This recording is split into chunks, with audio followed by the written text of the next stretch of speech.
बिस्मिल्लाहिर्रहमानिर्रहीम। दोस्तों अस्सलाम वालेकुम। आज की इस वीडियो में हम पीचट्री अकाउंटिंग सॉफ्टवेयर का lesson number 3 vendor part 2 discuss करेंगे। इससे पिछली वीडियो में हमने वेंडर को डिस्कस किया है कि वेंडर से क्या मुराद है। तो आज की इस वीडियो में हम ये वेंडर की विंडो को डिस्कस करेंगे।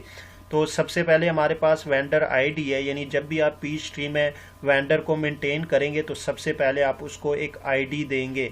अब बेसिकली आप आईडी न्यूमेरिकल, अल्फ़ाबेटिकल या दोनों को मिक्स करके भी दे सकते हैं। उसके बाद हमारे पास नेम है। अब यहाँ पे हम जिस वेंडर को मेंटेन कर रहे हैं उसका यहाँ पे नेम लिखेंगे। हमारे पास वेंडर जो है वो कोई कंपनी भी हो सकती है या इंडिविजुअल पर्सन भी हो सकता है। उसके बाद हमारे पास ये सर्च की एक ऑप्शन है, यानी अगर आप अपने वेंडर्स की लिस्ट देखना चाहते हैं जितने आपने मेंटेन किए तो आप इस पर क्लिक करके यहाँ पे आपके पास उसकी लिस्ट आ जाएगी। उसके बाद हमारे पास ये एक ऑप्शन है इनएक्टिव, यानी अगर आप इस वेंडर के साथ कारोबार करना नहीं चाहते तो आप इसको टिक कर दें। अगर आप इस वेंडर के साथ दोबारा कारोबार करना चाहते हैं तो आप इसको अनटिक कर दें।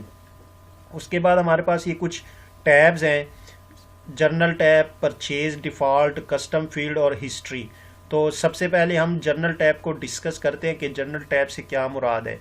बेसिकली यहाँ पे जर्नल टैब से मुराद है कि आप ये जो वेंडर को मेंटेन कर रहे हैं इसकी जितनी भी जर्नल इंफॉर्मेशन होगी वो सारी आप इस टैब में रिकॉर्ड कर देंगे।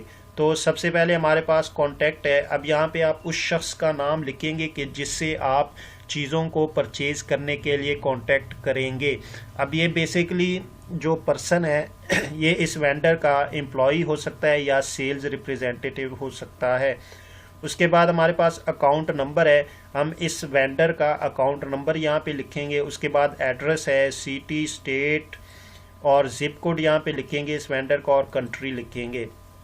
फिर उसके बाद हमारे पास बिगिनिंग बैलेंसेस की एक ऑप्शन है। अब बिगिनिंग बैलेंसेस की ऑप्शन से यहाँ पे मुराद है कि आप पीचट्री में इस वेंडर का रिकॉर्ड मेंटेन करने से पहले अगर इसका कोई बैलेंस है आपके ज़िम्मे वाजिबुल अदा तो आप उसको यहाँ पे रिकॉर्ड कर सकते हैं। इसके बाद हमारे पास वेंडर टाइप है, यानी ये आपको सर्विसेज परफॉर्म करता है या आपको गुड्स जो है सेल करता है, तो यहाँ पे आप उसकी टाइप लिख लेंगे। उसके बाद हमारे पास 1099 टाइप है, इसको हम नेक्स्ट आने वाली वीडियोस में डिस्कस करेंगे। तो उसके बाद हमारे पास टेलीफोन नंबर 1, टेलीफोन नंबर 2, अगर इस वेंडर का आपके पास कोई टेलीफोन नंबर है तो यहाँ पे आप लिख सकते हैं। उसके बाद फैक्स नंबर, ईमेल और वेबसाइट अगर है आपके पास तो आप यहाँ पे उसको लिख सकते हैं। तो ये बेसिकली हमारे पास जनरल टैब है वेंडर का।